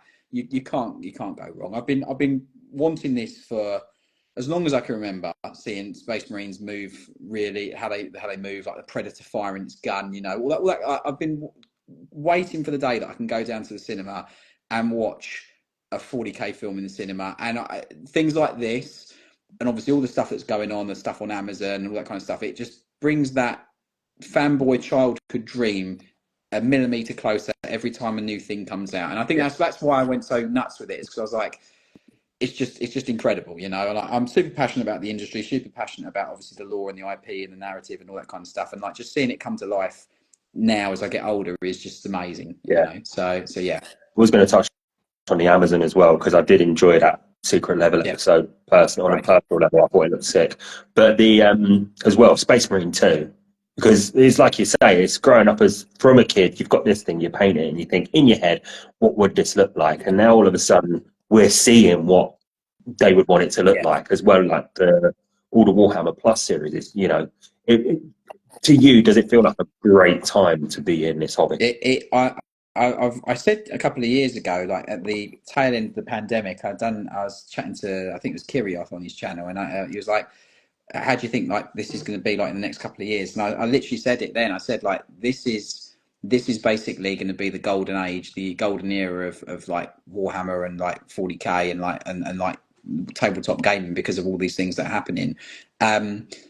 It's really good to see. Do you know, one of the things I think that's quite interesting is that like there's lots of people that like get into this and fall into this like post these things being available, so they won't ever have the experience of like not knowing and having years of just having the models, or just having a book, or just having a White Dwarf battle report, you know, not having games on YouTube, not having us like all this stuff has only happened in the last like 5 to 7 years, like the growth of all these channels and all these different things, and then obviously games and things like that.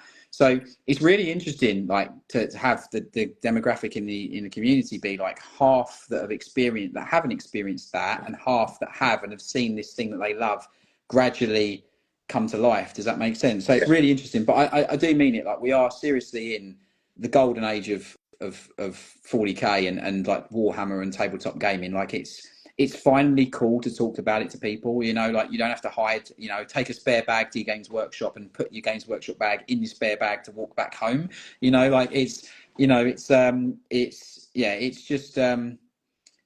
great. And it gives me so much excitement for the future, because like the moment that feature length film drops in the exterior to this industry, I think you're going to see like the biggest explosion of every aspect of the hobby and every aspect of the community ever. I always say this, like, as much as I love Star Wars, Star Trek, all these other fanfics, these science fiction things, 40k makes all of those look like nursery rhymes. It's so potent in its hook, and it's kind of like that good versus evil, you know, is magnified massively. It's more gripping and engaging because of it. Kind of like, even though it's science fiction, it feels closer to home. I know it sounds a bit crazy, but it just feels more because it's set so far in the future. There's that little inkling of like, oh, like could something like that be possible in the future? Obviously not exactly the same, but you hopefully you get what I mean. And it's almost, I'm not religious, but it's almost biblical in its depth of history and all the lore and narrative. And I think that's the really engaging thing about it. So we're almost like on a roller coaster, and we're reaching the top of the lift hill, and we're about to go over. That's literally where I feel that we are at as an industry, and I'm just super pumped for the future. think And that just, hold on, sorry, sorry. No, no, you go. you make a brilliant point, but you've got to remember, Star Wars is set a long time ago. That's historical. Do you know what I mean? Like, I'm a massive Star Wars fan, right? Like, I was a Star Wars man before I was a 40k man. But the other thing that's changed a lot in the last few years is the amount of girls that are getting into the hobby as well. Which, I mean, and I know that you employ some like Yep. females and that within the industry as well. Because we've had some female guests on. We're going to do a month next week, but it's only going to be females. Oh, Because amazing. when we did our no new guest November, we realised at the end it was all guys. So we're going to bring back some female guests that we've had on. We're going to bring back like Leafy Decay and Tiz, and we've got a few other guests coming back on SJ Paint Slayer. There's been so much girls getting involved in the hobby that you feel as though it's so open now that you, as you said, you can be open. Like, I remember being in school that if you wanted to chat about Warhammer, you did it in the chess club, and that was getting ridiculed anyway. Yeah. You may as well do it in the chess club, but you're not going to get ridiculed. Yeah, sure. Yeah, I mean, I think it's great. I think that I've seen the industry, as I said, I've seen it change in all aspects over a decade that I've been involved with in it, and like that part of it. Like, I remember when I first started, I set up the Siege Instagram account, and I looked on Instagram for like Warhammer, and there was literally hardly anything on there. Like, Games Workshop, and you got an Instagram account about 3-4 years ago, I think it is. I think it might be maybe a little bit longer than that. So like, the inclusivity and also the growth of the industry over that time period, especially pandemic. Again, I know I always talk about it, but like pandemic as well has just really sort of like turbocharged every aspect of this industry. And of course, it is a hugely positive and important thing that like the demographic of the community is way more diverse, if that makes sense. I think that's a hugely important thing to the industry, because ultimately the way you've got to look at it, if it's just male, then that's half of the potential size that the community can be. Does that make sense? Yeah. And 100%. like, and I just think that it'd be such a sad place if it was just one side, if that makes sense, all the time. I think you need both sides for it to grow and to flourish, and I think that's really important. I think with the pandemic as well, just touching back the pandemic slightly, obviously Games Workshop concocted that through Papa Nurgle, which we all love and obey. But the amount of people that you see now setting up Instagram pages, and in their bio it says 35-year-old man took a break from Warhammer for 20 years. The amount of people that are coming back now, it's like, it couldn't get any better for Games Workshop at that particular moment in time. Yeah. I mean, they've played the long game, and I do want to say this. Look, it would be very immoral of me to sit here and talk about Games Workshop in a negative fashion. And I just want to say this because there's a lot of negativity in the industry towards them and towards towards just obviously as a business, and things like that. And I just want to say this, like, I was always taught that if you go into someone's house, you respect their house. You don't go in and do your business on the carpet. And the thing is like, I wouldn't have a business if it wasn't for Games Workshop. I wouldn't, factually. Like, I wouldn't have the company that I have if I was painting, frankly, bolt action. If I was painting like Airfix or model cars or things like that, I just wouldn't have the business that I have. Which I think sometimes gets overlooked. Now, obviously, we can sit here for ages and talk about various different things. We can talk about price, we can talk about quality, we can talk about all these different things. But ultimately, being in a lead position in the industry is actually a very difficult position to be in. You're constantly being assessed, you're constantly being compared to, you're constantly being scrutinized. You put a foot out of joint and it's the end of the world. And I think one of the things is, like, without them, we wouldn't have all this stuff which everybody loves, irrelevant of like different opinions and things like that. It just wouldn't exist if it wasn't for them. So as a baseline, from my perspective, I can disagree with certain things or with things I don't think are right or whatever, but you have to have an element of respect for what they've created for us all. And I think that's the most important thing, that when it comes to the industry and how it's changed and how it's grown, we wouldn't have all of this if it weren't for them. We wouldn't be sitting here now chatting about this. Me and Casey have never met each other. We only found each other on Instagram in a painting competition when we were drawn against each other. That's only. I live in Donegal. He lives in London / Peterborough now, wherever you live. You know what I mean? Like, somebody's got to be number one, and number one is always going to be chipped away at, regardless. I mean, they could be doing the best things ever, but there's always going to be negative people. Like, so. Because the way I look at it, you've got Games Workshop as number one, Yous are probably number one for like commission painting, and then you've got like lore people like Lewitton, Sunman, Terra. There's always got to be somebody that's number one in each of those Yeah. fields, and they're always going to be, no matter who they are, there's always going to be negativity towards those people. Because I'm pretty sure you get your fair amount of flack about, oh well, they're charging like 50 quid and the figure only costs 20 quid. Yeah, but you're not painting Yeah. it. Like they've got to get the materials. It's a business. So people have to make money. They're not doing it for the good of their health either. No, I get that. Yeah, exactly. Like I said, when you start doing things as a business, everything changes. You know, you're not just doing it for a couple of drinks at the end of the month. You know, like, and I mean that, like, you know, it's really funny. Like, you know, yes, we've experienced it as a company, and that's a side effect of obviously being in the position that we are. I think one of the most important things is just literally to do everything as best as you can, treat people as well as you can, and give back as much as you can. And if people still have a problem with it, then you can't win. Do you know what I mean? Like, it's just, you know, there's going to be someone who doesn't have the same opinion as you, and that's unfortunately just life, you know. Well, the fact that you're coming on chatting to us, like two unknowns in the whole the hobby podcast, like the fact that like we send out a lot of like requests to people to come on the podcast, and the fact that you and your guys emailed us back, to be honest, we weren't expecting you to email us back. We send out that many emails that the people that we don't expect to answer us back, the likes of Graham McNeil, Duncan Rhodes, Peachy, Mike Mons, that do email us back saying, "Oh, I would love to come on." You know, and then people you think would come on don't. It's just mad. No, exactly. As well. Exactly. Do you know one of the things I really appreciate that, and that's really humbling and stuff. But ultimately, like, this is what I was saying to you earlier. Like, for me, Siege hasn't really changed in like the decade, in the sense over a decade, in the sense of the way that I see how the company should be represented, and also how it should be. Like, ultimately, we're sitting here talking about the thing that we all love, and I'm having a great conversation, great time talking to people, irrelevant of how big your Instagram account is, or how, you know, how well known you are in the industry or anything like that.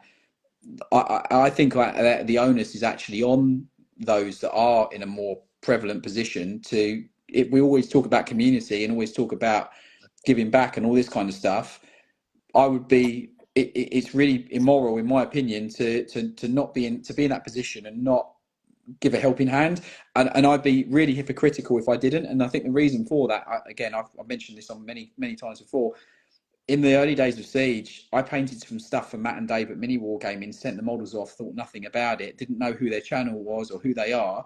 They put the Siege email address in the video that's on their channel, and then I woke up one Sunday morning. I say woke up, I was at a tournament, my phone was going nuts. But when I was at a Warhammer World tournament, my phone lit up like a Christmas tree, and it was only April. You know, like, and the thing is like, if they hadn't done that for me, Siege would not have had the immediate growth that it did in the early days. So I'd be really hypocritical to sit here and say, oh, you know, whatever, I agree with that, whatever. Of course I'm going to do that.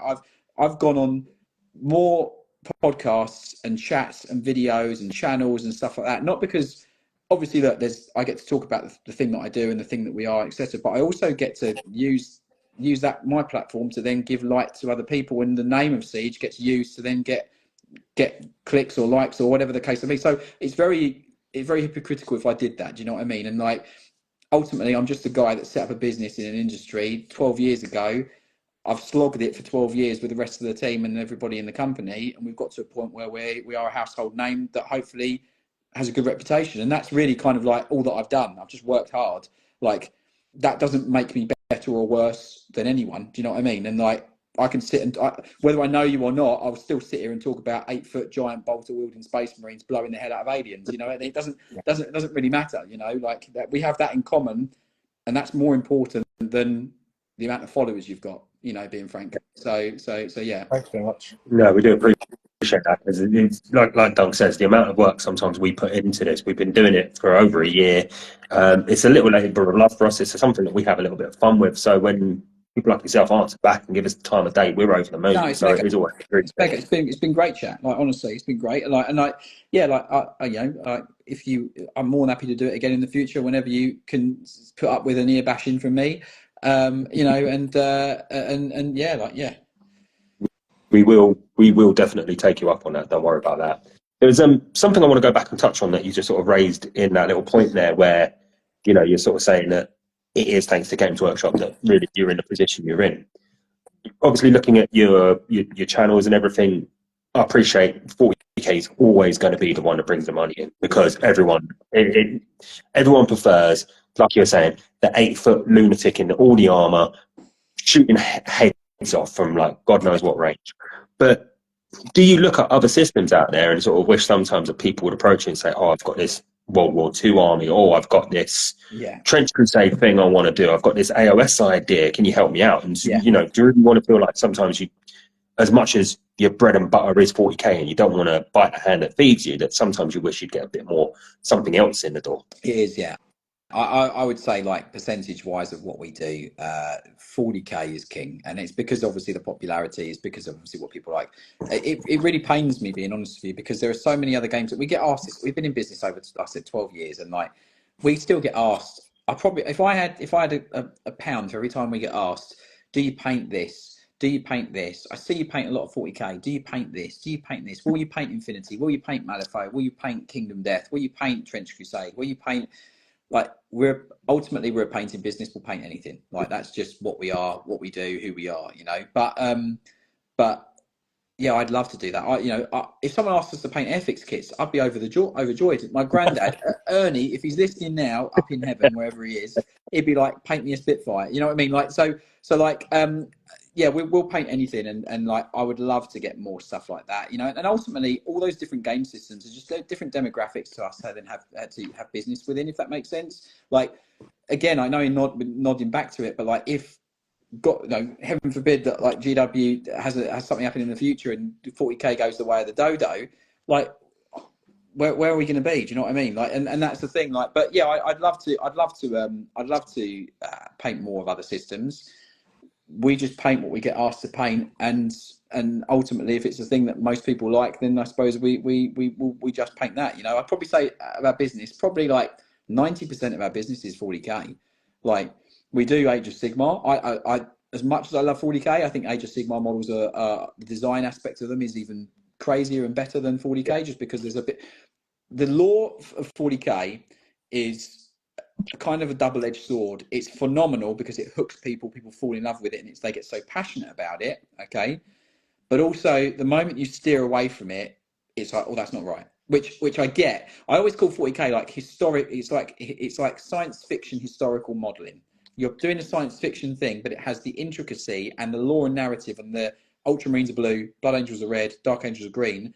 Can't ever have cheetah coloured Ultramarines, you know, like, which I like, but at the same time, it makes it very insular in it has to be that way. Whereas games like Infinity, or games like other game systems that are out there where there's a bit more fluidity to them and you can do whatever you want with them, you get a bit more creativity in them and you can enjoy them a bit more because of the creative aspect of it. No one's going to say to you, okay, you've got Pan Oceania, but there should be this colour, but you've painted them this colour. That's not right. That could be a different sect or different thing of Pan Oceania. You see what I mean? So yeah, I'd love to paint more stuff that's non 40k. Obviously, it's our bread and butter. It's the thing we do most of. So I can't exactly bite the hand that feeds, as you quite rightly said.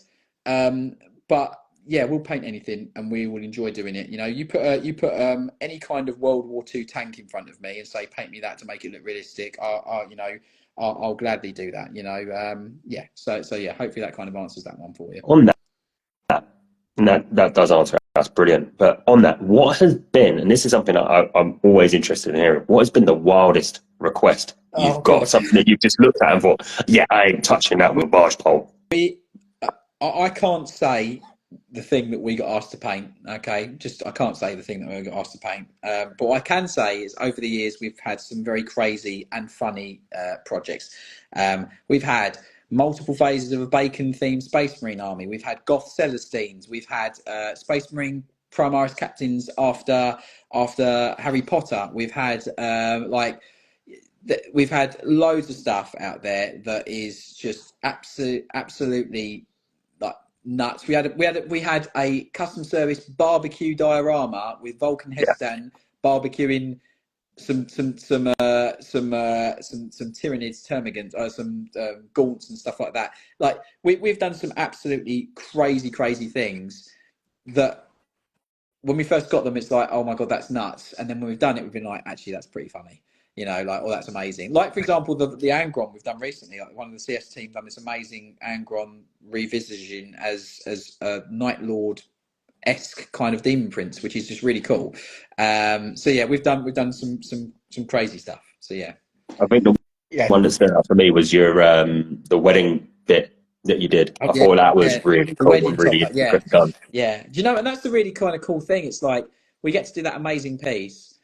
Like when we got the photos through from the wedding with the cake with the topper on it, like that's like, Yeah. again, this is where I try and stay as grounded as possible with company and with what we do. It's like if you'd have said to me 12 years ago in my flat above the chemist when I started the business, in the future you're going to make a wedding topper that's a space marine marrying an Eldar model, that, you know, like I'd be like, are you nuts? Like, are you this is like crazy, like, you know what I mean? Like, I but guarantee you that there was some people probably on the net that was like, that would never happen because the Eldar and the Space Marines, they just don't go together, which is we get that. But I must say, I think Tiz has put in a brilliant comment when you were saying that you couldn't name it. She's like, dildos, was it dildos? And I'm pretty sure it probably something like that. But it you're a wasn't. gentleman, and a gentleman never It says. wasn't.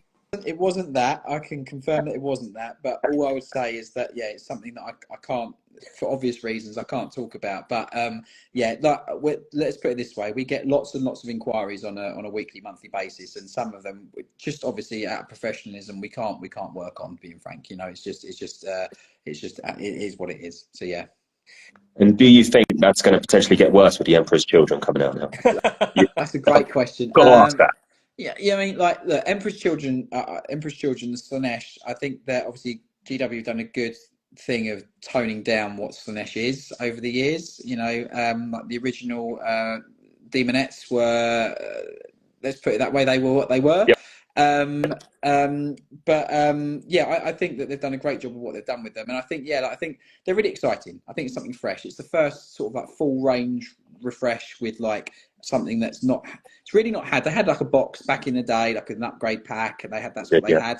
You haven't really had like, they're getting the Nurg, the Death Guard, Khorne, Tzeentch treatment, which I think is brilliant, and I think that you're going to get some amazing models off the back of that. We've already seen some great things, and I no doubt there'll be additions in the future. But yeah, I think that Chaos God and those type of miniatures, they always have a specific flair to them. Let's put it that way. And some people like that. Some people don't, and some people want to change it for other things, and we won't do that. So yeah, so yeah, is what it is.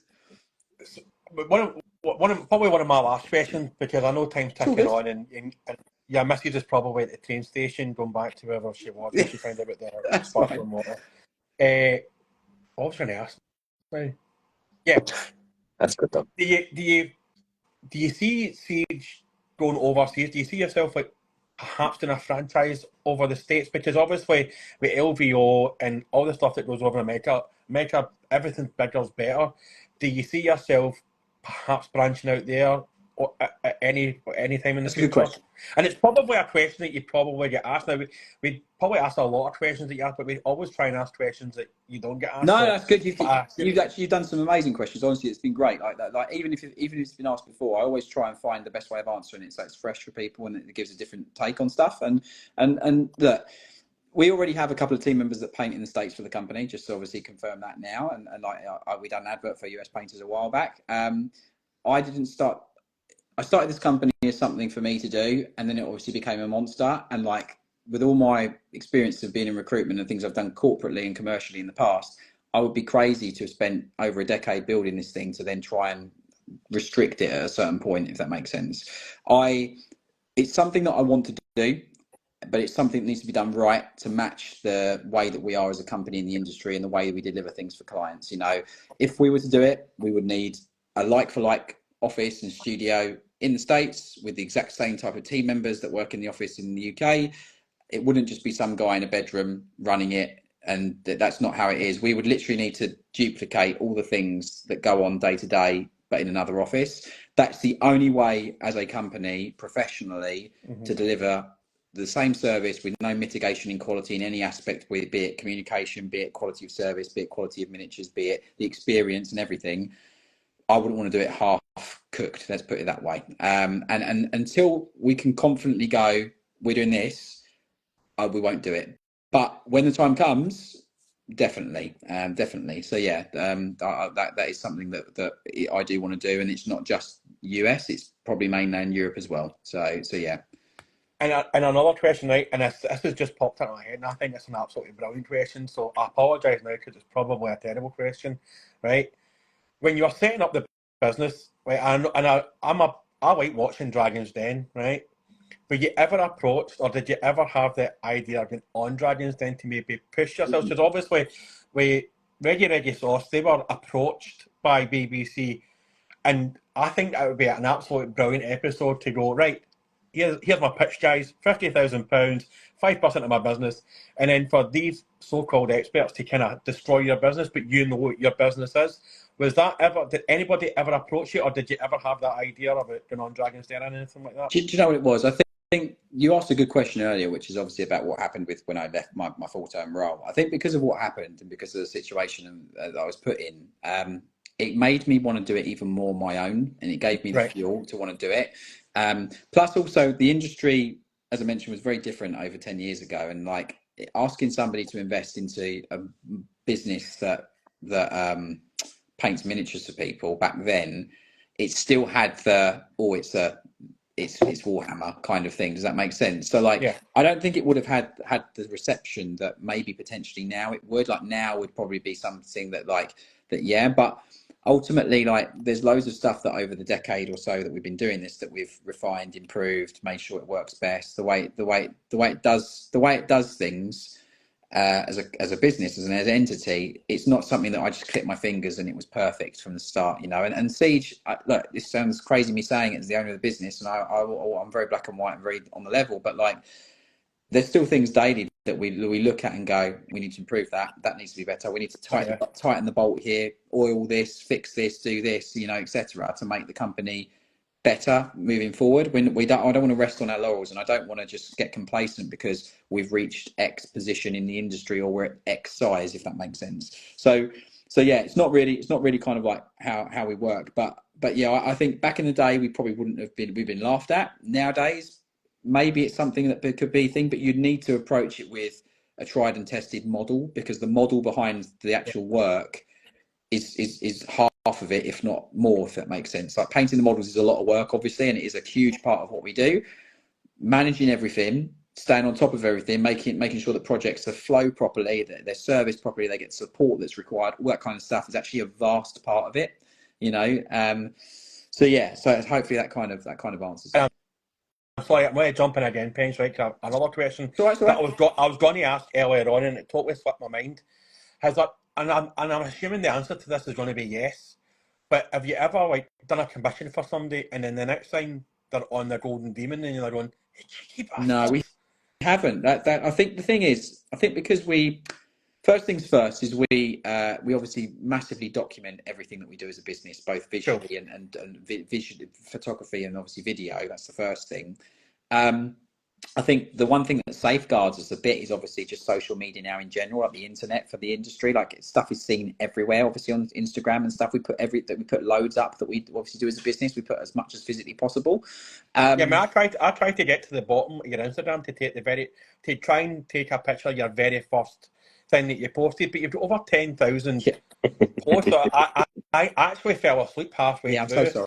And then I woke up and my phone had died. You know what I mean? Yeah, I'm very, very sorry. We do post a lot, which is good because we like it to keep it fresh. We like, obviously, when someone comes back to the profile or the account or even the website, because it's linked on there, it's something new, and I think that's really important. Keep it fresh and show your work. But yeah, I think that we've never had that happen, and I think because of that, and also the other thing is every single project that we do is certificated, so we certificate everything so that it's like got certificate of authenticity. So we kind of like safeguard ourselves a little bit like that. I mean, I know it's been done in the past, like some people have got like a random person to paint something for them, then they've entered a competition and then they've maybe won something, and then it's like, oh well, I painted that, you know. We've never had that, touch wood, you know, and I think because we document stuff so much, like we could easily disprove anything, you know, and but you never know, it could happen, and I take it more of a compliment if that's the case, you know, and that happens, you know. You've got to kind of like see the silver lining on stuff like that rather than the negative, you know. So yeah. Yeah, Believe it or not, that was actually going to be my last question as well. So he's pinched in there and nicked it from me, which is fine. That's how we work. We're kind of synchronized, even though we've never met. It's a good thing. So I think I'm out for today, don't mate? I think I'm done. Yeah. So, just before you go, if obviously people who don't follow you, which I don't, but like, where can they find you? And if there's anybody you want to give a shout out to as well. Yeah, definitely. I mean, there's a couple of things I just want to say. Like, well, firstly, just a huge thanks for having me on. I really appreciate it. And as I said, like, I love chatting to people about the thing that I love. So it's been great having a chat with you. And like anything that I can do, or that Siege can do to help you guys, or I'll definitely try. And if you want me back in the future, let me know. We obviously have quite a few things. Yeah, I always there are going to be people there that don't know of us, and that's perfectly fine. And not, it's kind of weird when people say that, because I still think of it as this little thing, obviously all those years ago. But yeah, if you don't follow us, or if you don't know of us, Siege is a commission painting business. We've been around for over a decade. Just go on to siegestudios.co.uk. You'll see all the stuff, or obviously follow us on Instagram or our website, or whatever the case may be. We've got some really cool things happening. So obviously we've got this year, we've got Iron Skull, which is our painting competition, which is returning. So if you want to come down, and even if you don't want to enter, and you've got a bit of trepidation of entering a painting competition, it's literally £5 to get in for the day, and you get to see loads of awesome models. We've got loads of traders there. We've got like Element that got a stand. We've got like loads of different companies there that are selling models, paints, airbrushes, the lot. So it's June 7th. If you want to pop down, come down. It'd be really good to see you. The other thing I was going to say, and this is a bit of an exclusive for you, is that there is something new coming on the 28th of February. Something very, very new that I have been working on with somebody else for over a year. Keep your eyes peeled, because it's something that I'm very excited to announce, and very excited for everybody in the community and industry to see, and have a go at, and see what they like, see if they like it. That's all I'm going to say. Oh, brilliant! Thanks very much for sharing that. We love an exclusive on the show. Yeah. Okay. Anybody else you want to give a shout out to? I want to say a huge thank you to all our clients, to people who have used us, and for anyone who works for the company, or has worked for the company, or has been involved with the company in any capacity. I just want to say a huge thank you to all of you. Siege would not be the company that it is to this day if it were not for everybody in the business who's been involved, past, present, and future. And yeah, just a huge thanks for giving me the opportunity to somehow wrangle and steer this thing, which is a monster. And I'm just, super indebted to the community and to the industry for giving me a job which doesn't feel like a job every day, and I feel super privileged and to have that opportunity. So yeah, that's just how I want to kind of like leave it, I guess. I don't know. I mean, and any last words of wisdom from yourself, Mr. Penge? This week, if anyone's into wrestling, I discovered that when they did the voiceover for the Japanese wrestlers Kai and Tai in the WWE, there was actually Shane McMahon doing it. So there you go. If you like your wrestling, there's a fact drop for you. Well, not very interesting, but that's incredible. I didn't know that. So that's awesome. So, yeah. I mean, who didn't watch like the New World Order back in the day? Do you know what I mean? Like wrestling was life in the late Saturday 90s, Saturday mornings or Sunday mornings when I was a kid. It used to be on channel. I think it was Channel 4. It used to be on. Yeah. So yeah, it was great. The Royal Rumble this weekend on Netflix. There you go. There's a plug for someone that's never going to listen to this ever. But yeah, that's amazing. Again, James, thanks so much for coming on. This will be uploaded on our YouTube at some point, because we're just terrible for things like that. Because my IT guy used to be my son, and then he used to be your son. He used to be my son. He's in for a big shock in 2 weeks when he turns 18, because he's going to find his bags packed at the door. Next week we start female only February, so we'll all have like returning guests. And for the life of me, I can't remember who it is, but I think it might be Tiz, who is the dildo lady. Again, thanks very much for coming on, James. Thanks to everybody who joined us, and we'll catch you all next week, folks. Take care of yourselves and keep Cheers. See you soon. Thank you. Thank you very much, James. Bye.